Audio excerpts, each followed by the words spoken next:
আসসালামু আলাইকুম hello viewers. দেখেন বৃষ্টির পানিতে আমার আম বাগানের ভিতরে কী অবস্থা।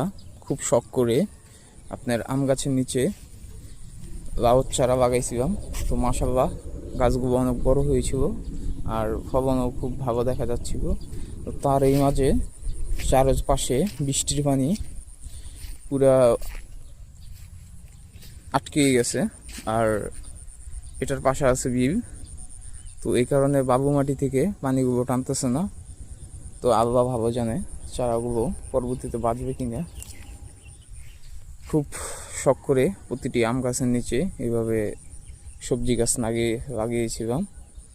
আর সারা রাত ঝুম বৃষ্টিতে এইভাবেই গাছগুলোর নিচে পানি আটকে গেছে।